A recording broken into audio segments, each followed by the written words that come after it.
The National Desk, America's News, now.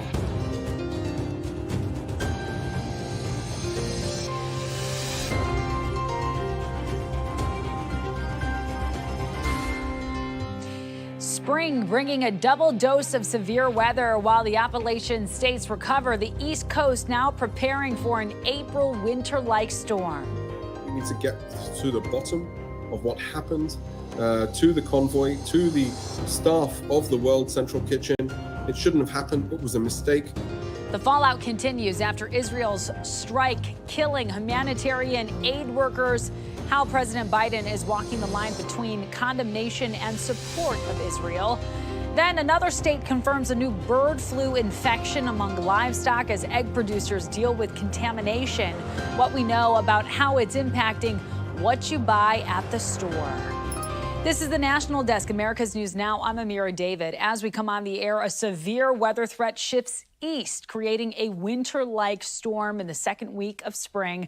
Tonight, millions from the Great Lakes to the Mid-Atlantic bracing for gusty winds, flooding, and a ton of heavy snow. All of it coming as more than 300,000 households from Wisconsin to Maryland remain without power from the same storm system that left behind a trail of destruction after making impact on Tuesday. You're looking at video right now from Sunbright, Tennessee, with downed power lines, trees, roads covered in debris, along with battered buildings and homes. And according to CNN, 120 storms, 120, including tornadoes, were reported in the states of Ohio and Tennessee, with additional reports of tornadoes in Alabama, Illinois, and Georgia. But now attention shifting to that April nor'easter. Parts of New Hampshire, Vermont, and Maine could end up with 18 to 24 inches of snow. The National Weather Service saying the snow will be heavy and wet and could pose huge disruptions. The National Desk's Mal Meyer has a closer look at how Maine is getting prepared. Just last week, hundreds of thousands of Mainers were at home in the dark. That storm was very unique in that it was primarily ice-driven along the coast. This time, Central Maine Power is worried about heavy wet snow that could weigh down tree limbs inland and strong winds along the coast. We're making preparations to bring in extra crews tomorrow afternoon and place them in advance of the storm in the event any outages occur. The company says it also has checked out hundreds of miles of transmission lines by helicopter over the course of this week. In the meantime, Maine DOT is gearing up for some sloppy conditions. We have 400 plow trucks statewide. This is going to be a statewide storm. It's going to be going longer than 24 hours. The department says it plowed about 500,000 fewer miles this winter than they have in the last 2 decades. While that led to some savings, it was quickly spent on storm repairs. It appears that based upon the forecast that coastal flooding isn't going to be as significant a concern as it had been for us the rest of the winter. A Gunkwit's town manager says there was a lot of storm damage from back-to-back January storms. Otherwise, it's been a mixed bag. Not a lot of snowfall, not a lot of winter conditions for our public works and our people to deal with. While also using a lot less sand salt mix on the roads this year, they've racked up other expenses, like bringing in more staff for storms. And then when you include the actual damage costs as well as the costs for personnel to fix the damages, it's incredibly expensive. Well, tonight, the bodies of 6 foreign aid workers killed in Israeli strikes while on a mission to distribute food are now in Egypt after being transported out of Gaza. An additional aid worker on the team of Palestinian origin remained in Gaza where he was buried. And you can see them right here, the 7 World Central Kitchen members, team members that were killed. 3 British citizens, 1 Australian, 1 Polish, and 1 a dual U.S.-Canadian citizen, Jacob Flickinger, just 33 years old. He had previously served in Afghanistan with the Canadian military. Tonight, multiple nations, including the United States, criticizing Israel over the attack that Israeli officials called a grave mistake, a case of misidentification.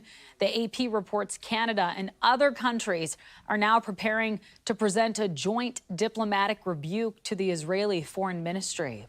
While President Biden has openly rebuked Israel for this attack and the rising death toll of Palestinian citizens, he is still facing a lot of backlash from within his own party for not distancing the United States further from the war in the Middle East. The National Desk's Atral Nashar reports on the conflicting demands he's facing over his support for Israel.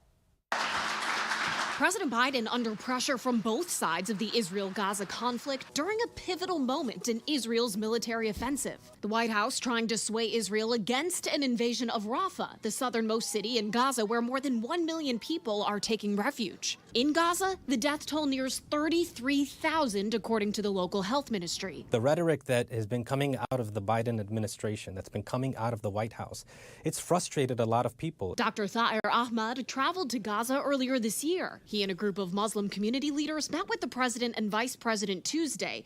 After sharing his experience, he told the room he's leaving early. And I want to walk out with decision makers and let them know what it feels like for somebody to say something and then walk away from them and not hear them out. He gave the president a letter from a young Palestinian girl, now an orphan living in a tent. Thank you for joining us. Less than 24 hours later, the group Orthodox Union sending 180,000 letters to the president, urging him to stay the course in support of Israel, something they say is wavering. The material support which has been provided is dramatic and is significant. But yes, there have been some signs of weakness in weakening of that support. Like the U.S. through an abstention allowing passage of a United Nations resolution calling for a ceasefire. The president sending mixed signals, reportedly considering a massive arms transfer to Israel that includes F-15 fighter jets. At the same time, saying Israel has also not done enough to protect civilians. After 7 World Central Kitchen aid workers were killed by an Israeli airstrike in Gaza. Now, swing state voters angry with the president on this issue are showing up in big numbers to vote uncommitted, most notably in Wisconsin and Michigan, where margins are extremely tight. New Wall Street Journal polling shows Biden is leading Trump by 3 points in Wisconsin, and Trump is leading Biden by 2 points in Michigan. And Atra, what do we know about how the deaths of those World Central Kitchen workers are impacting other aid groups there on the ground? Well, look, any feeling that they might have had of safety is likely, before this deadly strike, is likely gone among aid workers, especially considering that the World Central Kitchen said it was coordinating with the IDF, and still they were hit. Now, we've learned a United Nations aid agency is suspending movement at night for at least the next 48 hours, and more than a dozen aid groups are calling for international action to stop Israel from going into Rafah. Now, there are also concerns, Amira, that the deadly strike could complicate coordination with aid groups for that pier off of Gaza that the U.S. is working to build to facilitate humanitarian deliveries. All right, thanks for all the info. Atral Nashar live from Washington, D.C. The suspected Easter Day mass shooter, Anton Rucker, has been arrested. He was taken into custody at a home in Princeton, Kentucky. Rucker is accused of killing 1 and injuring 7 others in a shooting at a restaurant in Nashville, Tennessee last Sunday. He has a long list of convictions going back to 1995. He was out on bail when the shooting happened on Easter. And special counsel Jack Smith has taken issue with Judge Eileen Cannon's proposed jury instructions in former President Trump's classified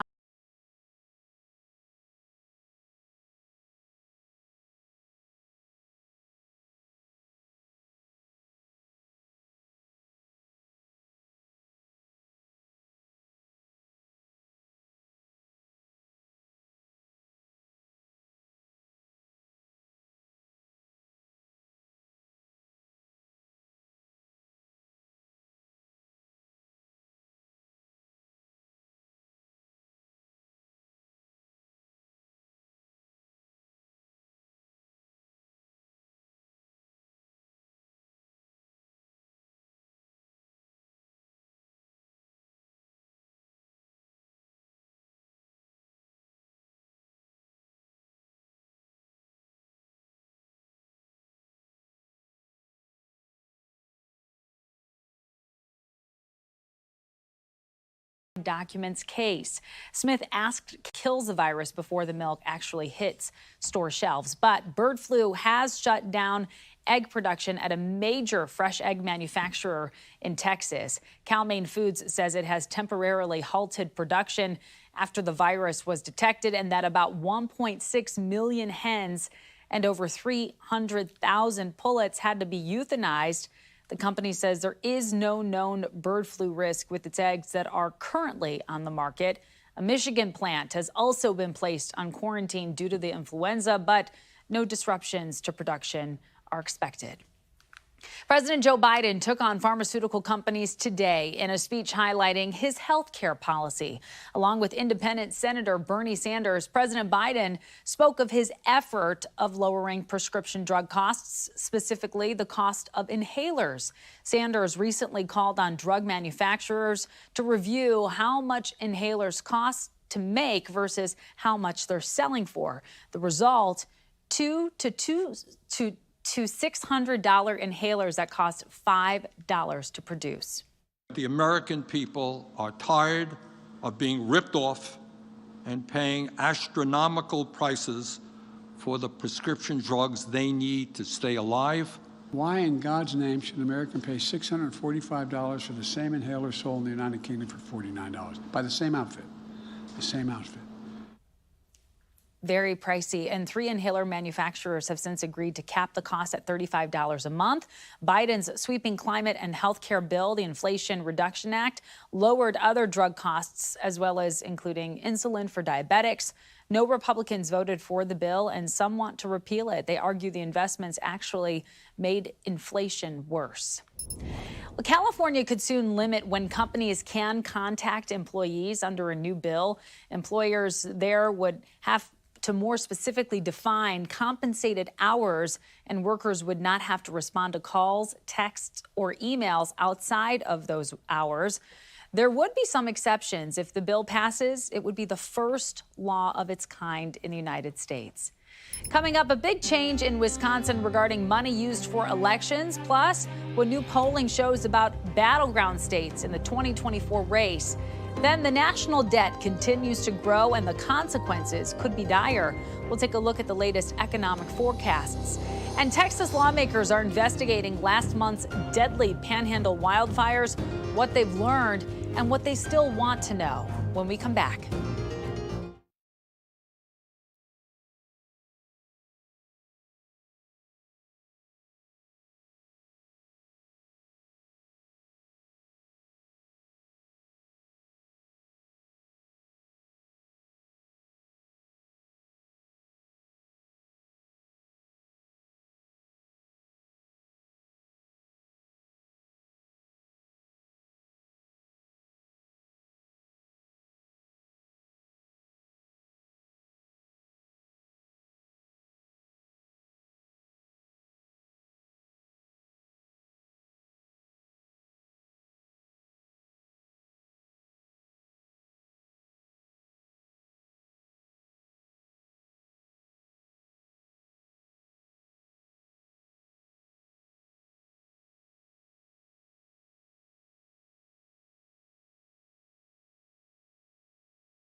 Emergency responders in Taiwan are working to rescue dozens of people trapped in tunnels and buildings after the island was hit with the strongest earthquake seen in 25 years today. At least 9 people are dead and over 1,000 others are hurt. Several buildings have collapsed and thousands of homes have lost power. The government is warning that intense aftershocks could still happen throughout the week. In one of the most consequential votes on the ballot last night in Wisconsin, voters approved a constitutional amendment to ban private funds used in public elections. This became an issue following the 2020 election when Facebook co-founder Mark Zuckerberg donated $400 million to assist in administering the election. Republicans accused Zuckerberg of influencing voter turnout in Democratic areas without proof. At least 27 other states have also prohibited or limited use of private money to run their local elections. And nearly 60,000 voters in yesterday's primaries voted uncommitted or uninstructed in a possible protest vote against Joe Biden.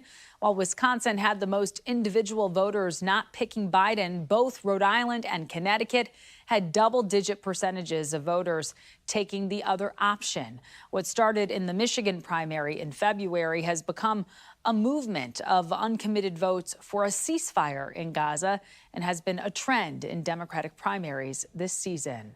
But GOP voters, they are voting against Donald Trump, while only about 2% are voting uncommitted in these same states. About 85,000 voters total, and roughly 13% are still voting for Nikki Haley in a protest vote of their own. And these numbers could be significant in November if it's a close election. A new Wall Street Journal poll shows President Biden trails Trump in approval ratings in some battleground states. Biden's average approval rating, the blue wall of Arizona, Georgia, Michigan, Pennsylvania, Wisconsin, and 3 others, stands at about 38%. That's compared to his Republican opponent, former President Donald Trump, whose approval rating is about the same, and percentage average is about the same in those states. Biden won all of those states in 2020. An expected interest rate cut could be further away than previously thought. Fed Chairman Jerome Powell said today he and other policymakers don't believe it's appropriate to lower rates until they have greater confidence inflation is slowing and getting closer to that 2% goal. The Fed had predicted in their December meeting they would cut rates about 3/4 of a point in 2024. The next Fed meeting will be held in May. America can't keep racking up the debt. That's the warning from a growing number of experts and economists hoping to avoid a catastrophe. National correspondent Matt Gelka reports on the new projections painting a bleak economic outlook. The warning signs are dire. The U.S. needs to get spending and debt under control or pay the price. Our debt is the size of the entire economy today. It's approaching a new record. The national debt sits at just over $34.5 trillion. That's an increase of about $3 trillion in the past year and almost $10 trillion in the past 4 years. The Congressional Budget Office forecasting it could balloon to $54 trillion over the next decade. Top economists, including Wharton School of Business Vice Dean Dr. João Gomez, recently warned lawmakers the unsustainable debt could be catastrophic for the country. Its consequences will be severe and leave lasting and probably irreversible scars on our economy and society. Gomez's warnings included the potential for a recession, a spike in interest rates as the value of the dollar plummets, and further inflation pain affecting all corners of the country. Bloomberg Economics released the results of 1 million simulations on the debt outlook. 88% of them showed the U.S. on an unsustainable path. Federal Reserve Chair Jerome Powell brought up the issue earlier this year. The U.S. is on an unsustainable fiscal path. The U.S. federal government's on an unsustainable fiscal path, and that just means that the debt is growing faster than the economy. The debt-to-GDP ratio could swell to levels not seen since World War II and beyond in the next 5 years. Inaction could trigger a financial crisis. Let me put it this way. This year, we are projected to spend more on interest on the debt than everything we spend on defense or on Medicare. Think about that. The same economists predicting a catastrophe also say it's not too late to avoid one. One plan has a $400 billion cut spread out over a few years, staving off a potential financial crisis. But that's asking an awful lot from a bitterly divided Congress that's routinely scrambling to fund the government. In Washington, I'm Matt Gelka. Well, former President Donald Trump is suing the co-founders of his social media company, Truth Social. He claims the two executives, Wes Moss and Andy Litinsky, who were contestants on his NBC show The Apprentice, mismanaged the platform early on and should lose their stock in the company. Trump's lawyers also say that led to a delay in the app going public. Moss and Litinsky sued Trump's company earlier this year, arguing he was trying to dilute their shares. And we are just days away from the total solar eclipse. It appears there's a lot of misinformation about its impact on our health. So medical reporter Liz Bonus is telling us about why. Hey there, everybody. We've been talking about the solar eclipse now for months, but a new survey shows at least 1 out of every 3 of us still don't know the health risks of it. The survey conducted by the Ohio State University Wexner Medical Center, which provided this video, found 30% of those asked didn't know looking at a solar eclipse without proper eye protection can cause permanent eye damage. When it comes to total solar eclipse, even though the sun's going to be mostly blocked, there are still UV rays coming down, and so if you look directly into them, it can damage your retina. Your retina is the light-sensitive layer of tissue at the back of the eyeball. Dr. Yao Jin of Miami University of Ohio says that can lead to what you see looking like this. It dims the central vision. Dr. Jin says it's one of the reasons eclipse glasses with this seal of approval from an approved vendor are needed to view the eclipse. A lot of counterfeits are floating around. And if you happen to accidentally buy one of the counterfeits, you would not be able to tell that they're counterfeits. And when you put them on and look at the sun, they will offer little to no protection. And you might actually end up with the solar eclipse burned onto your retina. That means you would see sort of permanent blind spots. After polling more than 1,000 Americans, the survey also found more than 10% believe an eclipse can cause natural disasters, sleep problems, and mental health issues. There's no evidence, however, linking any of these health concerns to the eclipse. The only weather change expected, according to NOAA, is a drop in temperature, while the sun is concealed by the moon. Now, one other thing I've been asked several times is why can't I just wear my own sunglasses for proper eye protection? No matter how dark they may look, they do not meet the standards to protect your eyes in this eclipse. With your health news, I'm Liz Bonus reporting.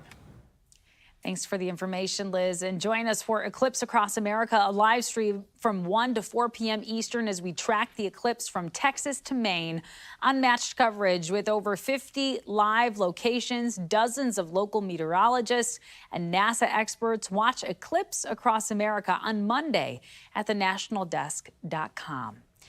Coming up, why one San Antonio resident is concerned about a local migrant center changing its hours. We'll be right back.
We have reporters all across the country in your neighborhoods covering the issues that matter most to you. We're taking the pulse of America.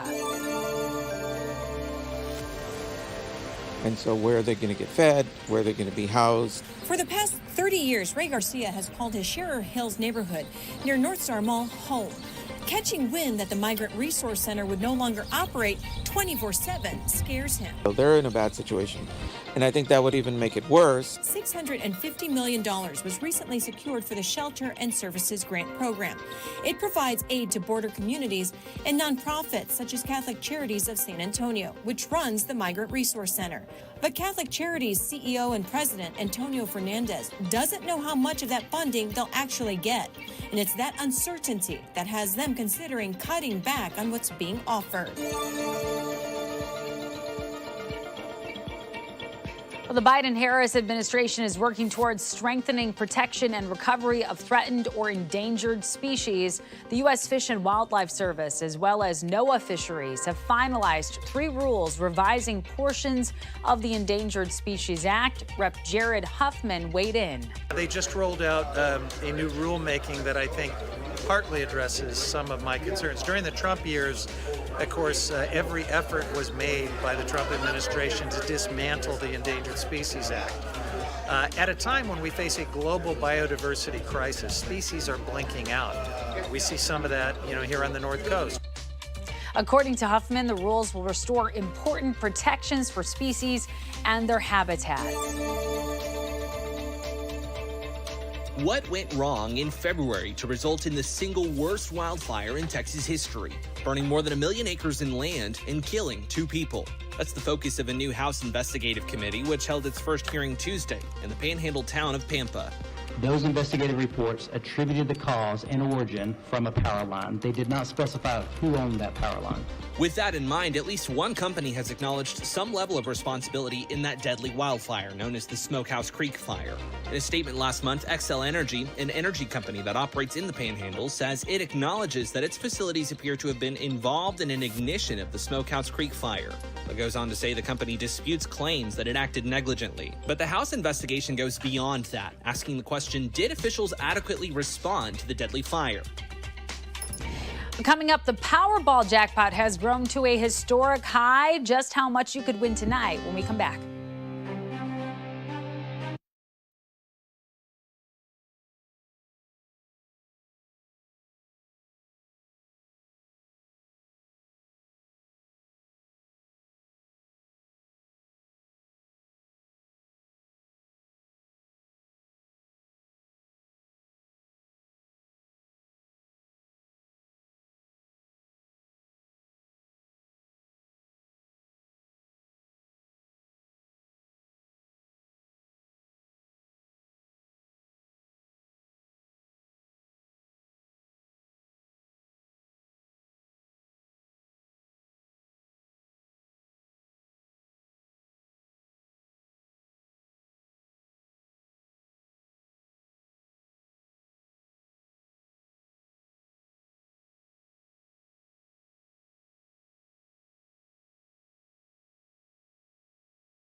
Lottery players, listen up. You can snag the 9th largest jackpot in U.S. history tonight. The Powerball is worth an estimated $1.09 billion. That's a cash take-home value of $527 million. The Mega Millions jackpot has also grown for this Friday's drawing after no winners last night. The estimated jackpot is $67 million with a cash value of $31 million. And that does it for this edition of the National Desk. I'm Amira David. Thank you so much for watching.